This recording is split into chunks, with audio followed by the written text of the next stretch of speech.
আল্লাহ রাব্বুল আলামিন বলেন, আফা হাসিবতুম আন্নামা খালাকনাকুম আবাসাও ওয়া আন্নাকুম ইলাইনা লা তুরজাউন।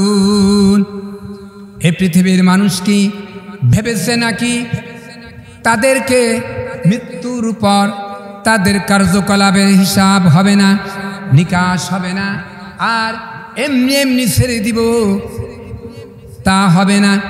তাদের কি নিরর্থক করে কি সৃষ্টি করা হয়েছে? এটাই কি ভেবে ইসলামের বিরুদ্ধে ক্ষমতা গিয়ে আন্দোলন করে? এটাই কি ভেবে ক্ষমতা গিয়ে যে তাদের হিসাব হবে না, নিকাশ হবে না, পরকালে তাদের কার্যকলাপের কোনো পরীক্ষা দিতে হবে না?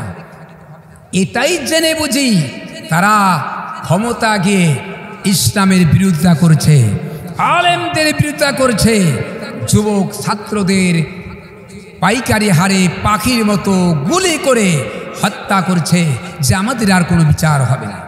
কি বলেন? এইটা মনে করে কি করছে? আল্লাহ পাক বলছেন অবশ্যই বেশ বিচার হবে, বিচার থেকে কেউ রক্ষা পাবে না। বিচারের জন্য একটি নির্ধারণ দিন আল্লাহ তৈরি করেছেন, কিয়ামত হবে।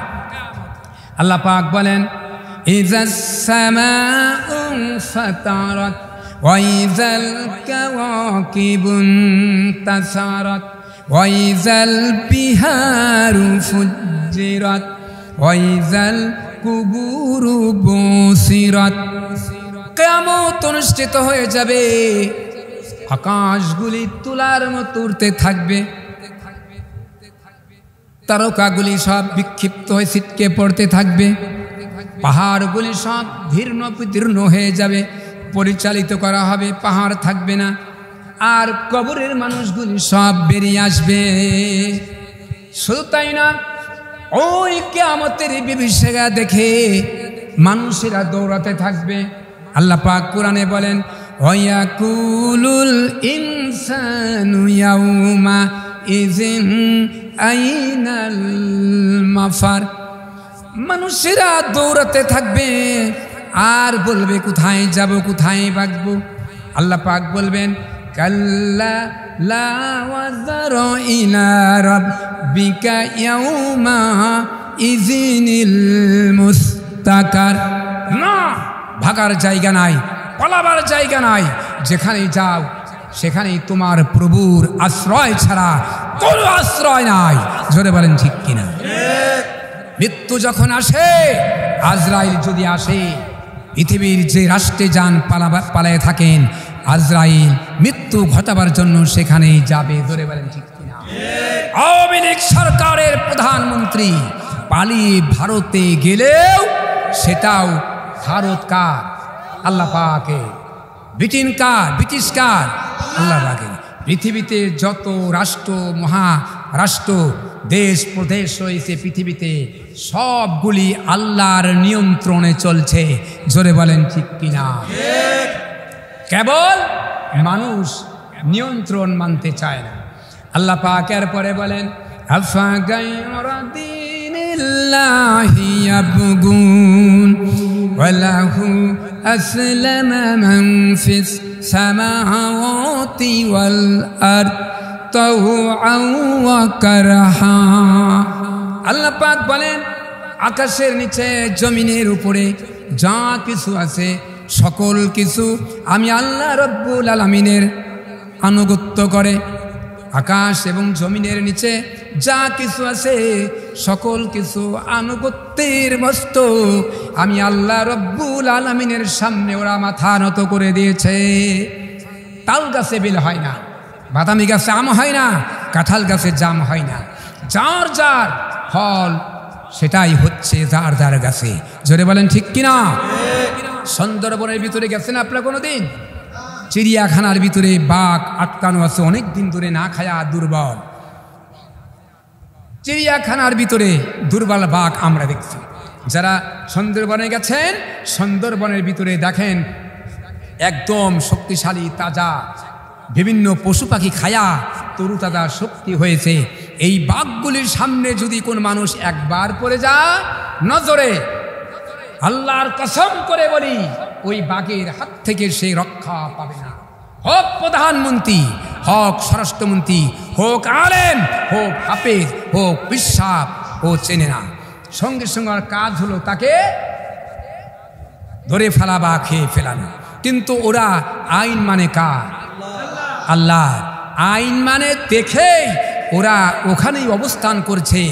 আইন যদি না মানতো, এই বাঘ, ভাল্লুক, সিংহ যদি আমাদের বাংলাদেশে চলে আসে, তাহলে কোনো মানুষ সহজে আরামে চলতে পারবে রাস্তাঘাটে? ভয় অস্থির হয়ে যাবে। উত্তর যাবেন কে? একটা ভাইরা ব্যাংক যদি এখানে একটা লাভ দিয়ে পড়ে, আমার তো মনে একটাও থাকবেন না, আপনারা সব পালিয়ে যাবেন। জোরে বলেন ঠিক কিনা? তাহলে ওরা আইন মানে কার? আল্লাহ। কেবল আইন মানতে চায় না আশরাফুল মখলুকাত মানুষ, আইন মানতে চায় না। আল্লাহ রাব্বুল আলামিন বলেন, আলা লাহুল খালকু ওয়াল আমর, সৃষ্টি যার, আইন চলবে সেই আল্লাহ। বাংলাদেশের যে কনস্টিটিউশন, সংবিধান, এটা কি মানুষের তৈরি না আল্লাহর তৈরি? মানুষের তৈরি করা মতবাদ দিয়ে মানুষের জন্য কল্যাণ আসতে পারে না। মানুষের জ্ঞান হলো সসীম, আল্লাহর জ্ঞান হলো অসীম। সসীমকে চালাইতে গেলে অসীমের পরিকল্পনা ছাড়া কোনো পথ নাই। মানুষের তৈরি করা মতবাদ সব কুফরি মতবাদ। কোন মুসলমানের বাচ্চা যার গায়ে মুসলমানের রক্ত আছে, আল্লাহর দেখানো, রসুলের দেখানো ইসলাম ছাড়া অন্য কোনো আন্দোলন করতে পারে না। হারাম হারাম। গোলামি করতে হবে কার? গোলামি করতে হবে কার? আল্লাহ। এতদিন বিগত আওয়ামী লীগ সরকার গোলামি করেছে মরা মানুষের ছবির উপরে। জোরে বলেন ঠিক কিনা? এখানে জেলা প্রশাসক কার্যালয়ের কর্মচারী কর্মবৃন্দ রয়েছেন, এখানে বিভিন্ন সরকারি অফিসের লোকজন আছেন, আইজি, এনএসআই, গোয়েন্দা, সিআইডিও রয়েছেন। আপনারা জানেন প্রত্যেকটি ওয়াল, দেওয়াল, গাছপালা, অফিস, আদালত, টয়লেট পর্যন্ত রেহাই পায় নাই। বঙ্গবন্ধু শেখ মুজিবের ছবি দিয়া নটকায় রেখেছে। ছবি যেখানে থাকে আল্লাহর রহমত সেখানে আসে না। জোরে বলেন ঠিক কিনা? একবার এক বন্ধুর বাড়িতে গেছে, বলছে, বন্ধু, এর আগের যাত্রা আসলাম, তোমার বাড়িতে কুকুর টুকুর আমি দেখি নাই, কিন্তু আজকের কুকুরের ঘেউ গা হয়ে আমি তো ফিরে যাইতে ইচ্ছা করছিলাম, ভয়ে কাতর। এ কি পালো তুমি? কারণ কি? বন্ধু বললেন, ভাই, কুকুর পালা শিখছি ওই দিন থেকে। কুকুরের নামে কিন্তু একটা কোরআনে সূরা নাজিল হয়েছে। জোরে বলেন ঠিক কিনা? ওই দিন থেকে কুকুর পালি। কোন দিন? বলে আমাদের এলাকা শীতকালে একজন বক্তা এসে বলছিল, যে বাড়িতে কুকুর থাকে সে বাড়িতে আল্লাহর ফেরেশতা আসে না। এই জন্য আমি চিন্তা করলাম, গ্রামে অনবরত লোক মারা যাচ্ছে, কোন সময় আজরাইল আমার জান কবজ করতে আসে। এই জন্য বাড়িতে কুকুর পালি, যাতে আজরাইল কুকুরের জন্য বাড়ির এরিয়াতে আসতে না পারে। বন্ধু ছিল চালাক, দ্রুত শিক্ষিত চালাক।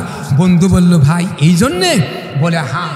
বন্ধু বলল যে কুকুরকে জান কবজ করে না, কুকুরের মৃত্যু হয় না? বলে হয়।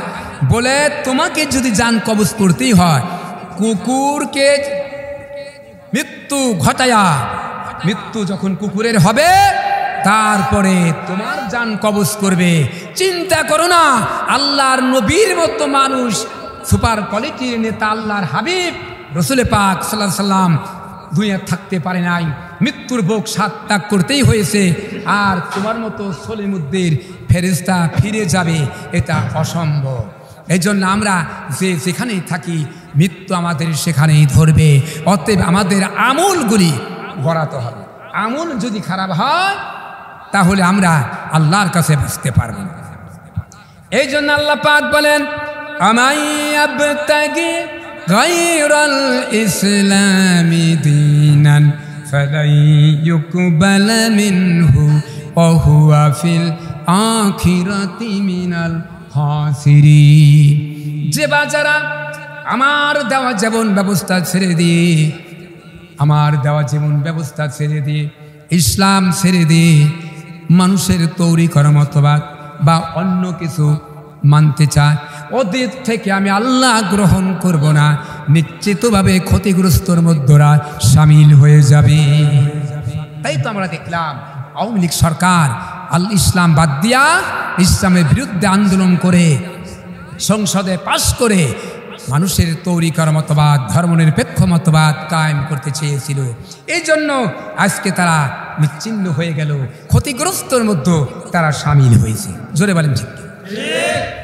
আল্লাহ পাক আর পরে বলেন ওয়ালা তামশি ফিল আরদি মারহান ইন্নাকা লান তাকরিকাল আরদা ওয়ালান তাবলুগাল জিবালা তুলা।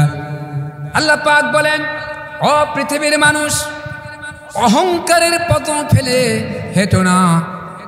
অহংকার করে এ জমিনের উপরে আকাশের নিচে অহংকারের পদ ফেলে হেঁটো না।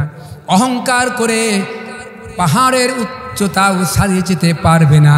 আর অহংকার করে লাথি মেরে এ জমিনটাকে ধসিয়ে দিতেও পারবে না।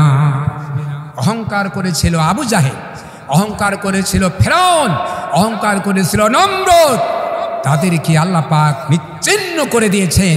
অহংকার করেছিল বিগত আওয়ামী সরকার, কাদের সাহেব বলেছিল 41 সালের আগে আমাদের কেউ নাড়া দিতে পারবে না, বলেছিল না? মুহূর্তের ভিতরে আল্লাহর ক্ষমতা দেখায়া নিশ্চিহ্ন করেছেন। বাংলাদেশ থেকে পালিয়ে যাওয়ার মতো ব্যবস্থা হয়েছিল। তাই তারা সংসদ ছেড়ে দিয়ে, দেশ ছেড়ে দিয়ে তারা নিজের জীবন রক্ষার জন্য তারা বিদেশে আত্মগোপন করে আছে। জোরে বলেন ঠিক কিনা? অহংকার পতনের মূল। অহংকার যারা করবে তারা অনিবার্য, তাদের পতন হবেই হবে ইনশাআল্লাহ। এজন্য অহংকার করা যাবে না। অহংকার হবে কার? আল্লাহর। কারোর কাছে জবাবদিহিতা করতে হয় না, কারো মুখাপেক্ষী হতে হয় না, একমাত্র কে? আল্লাহ পাকে। অহংকার করা যাবে না। আমার ভাইরা, গোলামি করতে হবে একমাত্র আল্লাহর। আল্লাহ পাক রাত্রে বলেন, ইয়া আইয়ুহান নাসু উবুদু রাব্বাকুমুল্লাযী খালাকাকুম ওয়াল্লাযীনা মিন ক্বাবলিকুম লাআল্লাকুম তাত্তাকুন। আনুগত্য করো, গোলামি করো তোমার সেই প্রভুর, যিনি তোমাকে সৃষ্টি করেছে, তোমার পূর্বপুরুষদের সৃষ্টি করেছে, সে আল্লাহর গোলামি করো। এক নাস্তিক আল্লাহর গোলামি করতে চান নাই। উনি হজরতে ইব্রাহিম, হজরতে ইমাম আজম, ইমাম আবু হানিফা রহমাতুল্লাহ আলাই, তার সাথে হট্টগোল হলো, টক্কর লাগলো। ইমাম আজম বলছে আল্লাহ আছে, নাস্তিক বলছে আল্লাহ নাই। নাস্তিক কি বলছে? আল্লাহ নাই। এখন সংঘর্ষ বেঁধে গেল। এলাকার বয়োজ্যেষ্ঠ লোক সবাই মিলে একটা দিন নির্ধারণ করলেন, আগামী সোমবার সকাল 9টা ফারাইদ হবে, যার যার দলিল পেশ করবে। সবাই হাজির। হজরত ইমাম আজমের কোনো খবর নাই। 9টা থেকে 1টা বেজে গেল, নাই তিনি।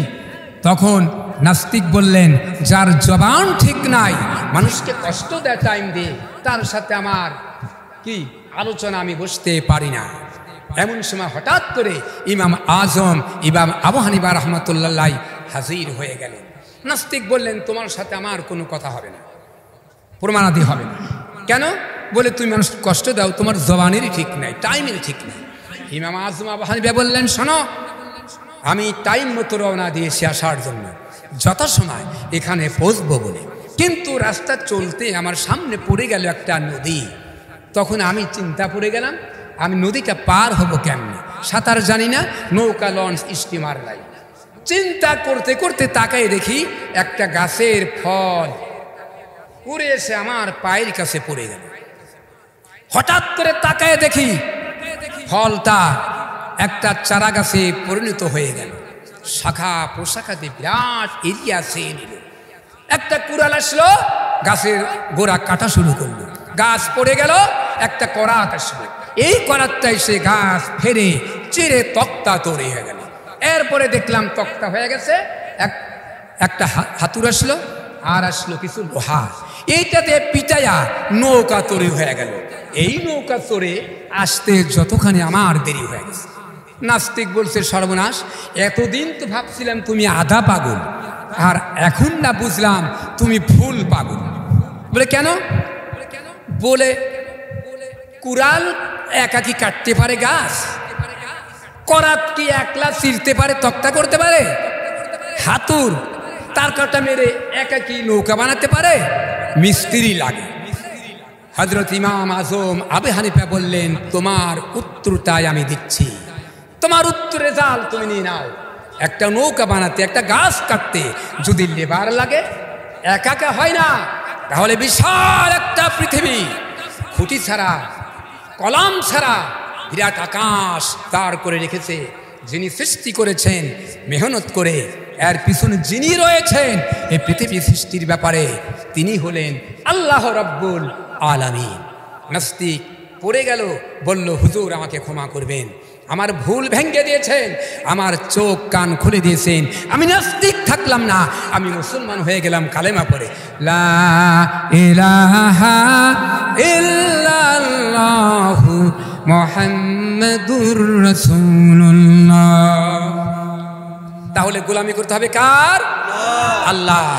আল্লাহ পাক বললেন, আল্লাযী জাআলা লাকুমুল আরদা ফিরাশান ওয়াস সামাআ বিনাআ ওয়া আনজালা মিনাস সামাই মাআন ফাআখরাজা বিহি মিনাস সামারাতি রিজকান লাকুম ফালা তাজআলু লিল্লাহি আনদাদান ওয়া আনতুম তা'লামুন। আল্লাহ পাক বলেন, গোলামিতে জন্যই হবে, এ জমিনকে তোমাদের জন্য আমি বিছানা স্বরূপ বানিয়েছি। এ জমিনে ফসল উৎপাদন করবে সেই জায়গাগুলি আমি উর্বর করেছি, কাদামাটিতে করেছি, যাতে গাছপালা, শস্য শ্যামলা তোমরা আবাদ করে খেতে পারো। আর যেখানে বাড়িঘর বানাবে, মসজিদ বানাবে, মাদ্রাসা বানাবে, শক্ত ভিটা বাড়িতে, জায়গাতে পরিণত করেছি, যাতে করে হেলে না যা, দেবে না যা।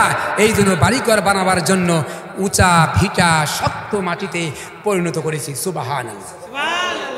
এরপরে আকাশ থেকে মুষলধারে বৃষ্টি বর্ষণ করে দিয়ে জমিনের ফসল ফলাবার সুব্যবস্থা আমি আল্লাহ করে দিয়েছি। অনেকে বলেন, বৃষ্টি না হলে হবেটা কি?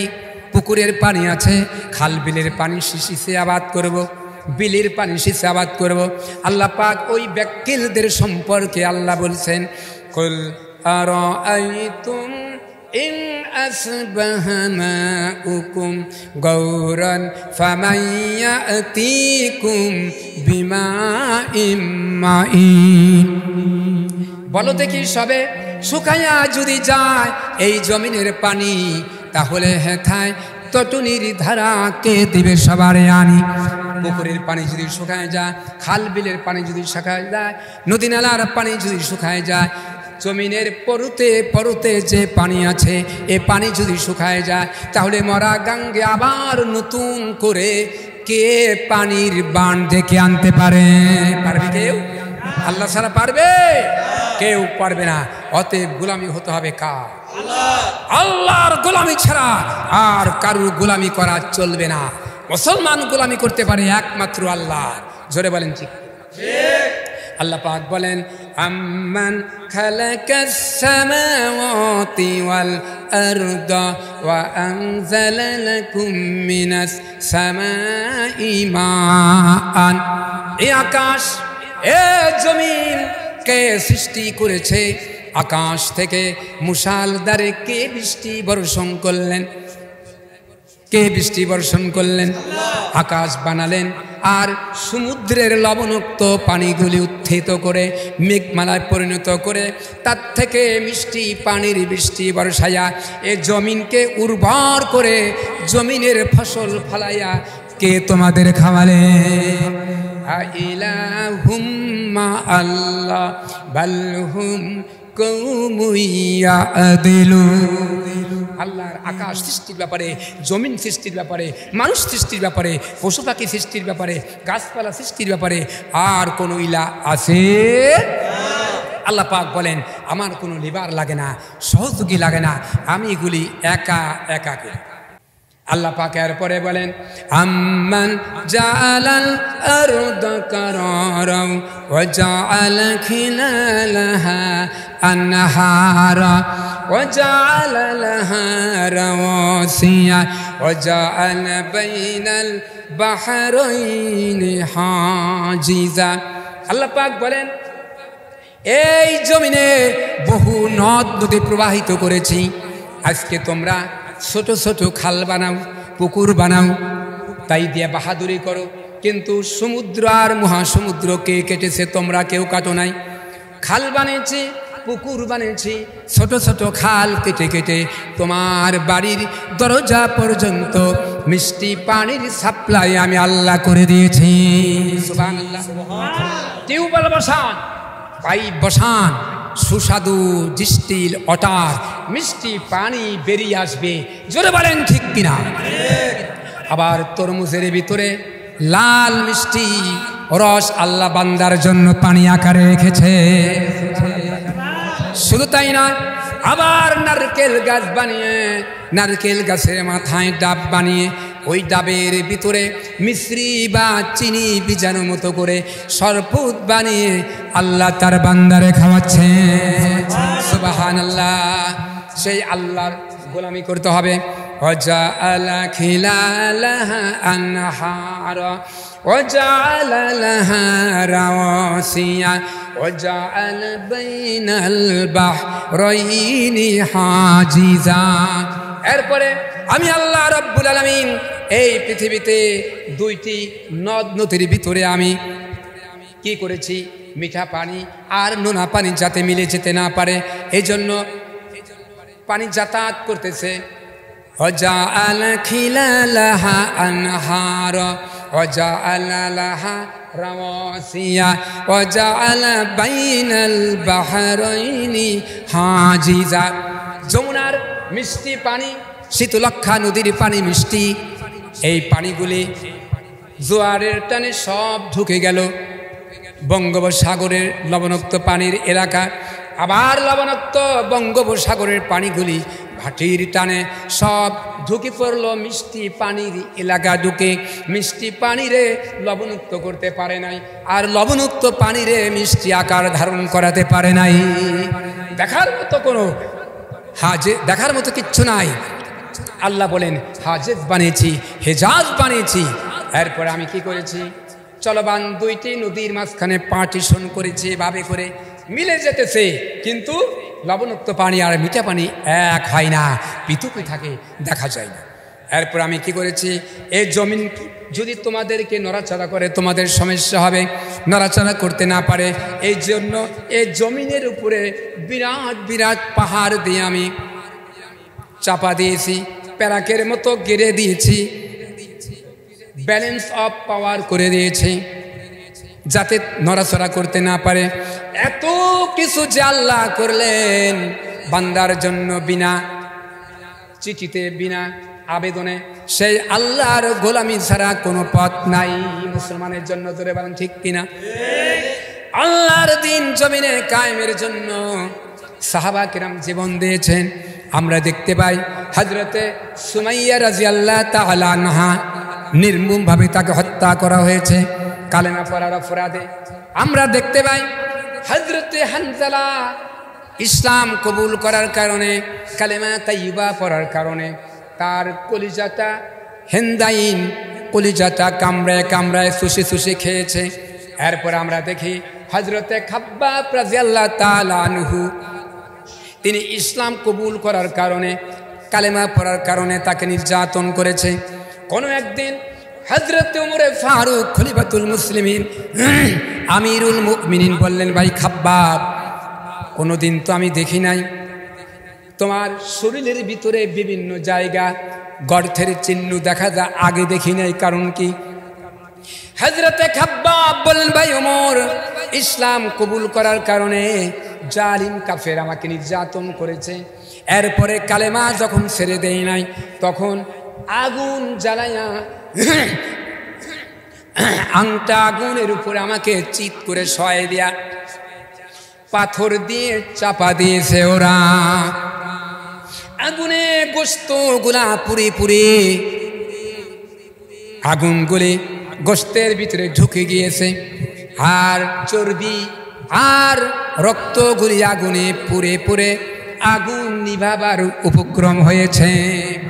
এত কষ্ট সাহাবা কেরামকে দিয়েছে, একমাত্র অপরাধ ছিল আল্লাহর দিন জমিনে কায়েম করা, ইসলাম কবুল করা। কালেমা পড়ার অপরাধে তাদেরকে নির্যাতন করছেন। জোরে বলেন ঠিক কিনা? ব্রিটিশ আন্দোলন হলো, এই আন্দোলনে স্লোগান হলো ব্রিটিশ হটাও, ইসলাম প্রতিষ্ঠিত করো। সেই আন্দোলনে তদানীন্তন কালের শ্রেষ্ঠ আলেমে দ্বীন, প্রখ্যাত আলেমে দ্বীন মাওলানা জাফর খান ইসলামের পক্ষে নেতৃত্ব দিতেছিলেন। তখন ব্রিটিশ সরকার তাকে গ্রেফতার করে বিচারের আওতা আনলেন, আদালত উঠালেন, বিচার হলো কালো পানিতে যাবজ্জীবন, পায়ে বেরি, হাতে হ্যান্ডকাপ, গলায় শিকুল পরায়া টেনে নিচ্ছে। উর্দের সাথে হযরতে জাফর খান বীর বিক্রমে সামনের দিকে চলছে। রাস্তার দুই সাইডে শত্রুদল প্রতিপক্ষ, আত্মসমর্পণ করার কোনো সুযোগ নাই। তাকে দেখে একটা কালো বুরকা পরিহিত একটা মহিলা, পাশেই তিনটা বাচ্চা। বাচ্চা দেখে তিনি চিনতে পারলেন এটা আমার বাচ্চা আর এইটা আমার বউ। তিনি থমকে দাঁড়িয়ে গেলেন। স্ত্রী বললেন, আপনার তো যাবজ্জীবন হয়েছে কালো পানিতে, আমাদেরকে কি বলে গেলেন? বলেন, হ্যাঁ তোমাদের বলার জন্যই আসছি। হযরত ইব্রাহিম আলাইহিস সালাম হযরতে হাজরা ইসমাইলকে যে আল্লাহর হুকুম মতো মরুভূমিতে রেখে গিয়েছিল, সে আল্লাহর হুকুমে আল্লাহর উপর ভরসা করে তোমাকে আমার সন্তানদের রেখে গেলাম। তাহলে বোঝা গেল এইভাবে করে অতীতে সাহাবা কিরামের উপর নির্যাতন করেছে। এক বিন্দু ইসলামী আন্দোলন থেকে, দাওয়াত থেকে তারা এক মুহূর্তের জন্যেও তারা পিছনের দিক চলে যায় নাই, আন্দোলন বন্ধ করে নাই, আন্দোলন তারা করেছে। ধরে বলেন ঠিক কিনা? একবার একজন ছেলে, ছোট্ট মানুষ, নাম তার আব্দুল উজ্জা, বাবা নাই তিন, চাচার কাছে মানুষ হলেন।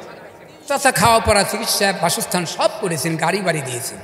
একদিন হঠাৎ করে বললেন আব্দুল উজ্জা, চাচাজি এইমাত্র খবর পেলাম আল্লাহর নবী নবুয়ত পেয়েছেন, তিনি নাকি নবী, আপনি কি শুনছেন? বলে, হ্যাঁ আমি শুনছি। বলে, আপনি কি তার প্রতি ঈমান আনবেন? বলে, অসম্ভব। বলে, চাচাজি সাক্ষী থেকে যান, শুনে রাখুন, আমি ভেবেছিলাম আপনি ঈমান আনবেন নবীর উপর, আর আপনার দেখা দেখি আমিও আব্দুল উজ্জা ঈমান আনবো, কিন্তু আপনি আনলেন নাই, আর আনবেন না ঘোষণা দিলেন। চাচাজি শুনে রাখুন, আমি আর মুশরিক থাকলাম না, আমি কালেমা পড়ে মুসলমান হয়ে গেলাম, ঈমান আনলাম লা ইলাহা ইল্লাল্লাহু মুহাম্মাদুর রাসূলুল্লাহ। চাচা বলল, ভাতিজা এ কি কাজ করলা? এর বিনিময়ে তোমার গাড়ি বাড়ি সব ফেরত দিতে হবে আমাকে। ঈমান কেন আনলে নবীর উপর? বলেন, চাচাজি দিয়ে দিলাম বাড়ি গাড়ি। বলে, তোমার পরনে যে লুঙ্গিটা সেটা আমার কেনা, এটাও খুলে দিতে হবে। ভাতিজা বললেন, খুলে নাক বরাবর মেরে দিয়ে দিলেন। লজ্জাস্থান ঢেকে, দুই হাত দিয়ে ঢেকে দৌড়ে বাড়িতে গেলেন। তার মার সঙ্গে দেখা হয়ে গেল। মা বললেন, আব্দুল উজ্জা তোমার এই অবস্থা কেন বাবা?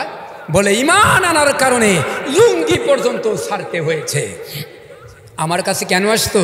বলে, মা পুরাতন একটা কম্বল বা ওড়না কাপড় থাকলে দাও, চাদর রুমাল, আমি এইটা পরে রসুলের দরবারে যাব। মা পুরাতন একটি কম্বল দিলেন, দুই টুকরা করে। আব্দুল উজ্জা এক টুকরা পরলেন, এক টুকরা গায়ে দিয়ে মসজিদে নবীর সামনে বারান্দায় বসে আছেন। আল্লাহর নবী নামাজ শেষ করে যখন বের হবেন, তাকে দেখলেন তার এই অবস্থা, মাথার চুলগুলি উস্কো খুস্কো মলিয়াম। আল্লাহর নবী বললেন, হে ছেলে তোমার এই অবস্থা কেন? বলি, ইয়া রাসূলুল্লাহ এই অবস্থা হওয়ার কারণের পিছনে অনেক কিছু আছে বলে ইমান আনার কারণে লুঙ্গি পর্যন্ত ত্যাগ করতে বাধ্য হয়েছে, কেড়ে নিয়েছে। সব খুলে বললেন। আল্লাহর নবী বললেন, তোমার নাম কি? বলে আব্দুল উজ্জা। বলে তোমার নাম আব্দুল উজ্জা না, তোমার নাম থাকবে আজকে থেকে আব্দুল্লাহ। আল্লাহর কাছে দুইটি নাম পছন্দ, একটা হলো আব্দুল্লাহ, একটা হলো আব্দুর রহমান। আজকে আমরা নাম রাখি জয়, নাম রাখি ক্ষয়, নাম রাখি বুলেট, নাম রাখি ট্যাবলেট, নাম রাখি ইটামগর, নাম রাখি কোদাল, নাম রাখি খন্তা, নাম রাখি অপু তপু, 2 অক্ষরে নাম রাখি। এই নামের কারণেও জাহান্নামে যেতে হবে, আবার নামের কারণেও জান্নাতের ফাইসালা হতে পারে। জোরে বলেন ঠিক কিনা? এই জন্য মসজিদের ইমাম আলেমদের কাছে শুনে শুনে আপনাদের ছেলেদের ভালো ভালো নাম রাখবেন। কি বলেন, রাজি আছেন আমার ভাইরা? তাহলে আমি বলতে নিয়েছিলাম, একমাত্র আল্লাহর দিন জমিনে কায়েম করতে গিয়ে সাহাবাকেরাম রক্ত দিয়েছেন, নবীরা দান শহীদ করে দিয়েছেন, করাত দিয়ে চিরেছে। এরপরেও তারা এক বিন্দু ইসলামী দায়ী থেকে তারা সরে পড়েন না। আল্লাহর দিন জমিনে কায়েম করার জন্য বাধা দিয়েছিল বিগত আওয়ামী সরকার। আল্লাহর মেহেরবানিতে এই সরকারের পতন হয়েছে। আসুন আমরা ঐক্যবদ্ধ হই।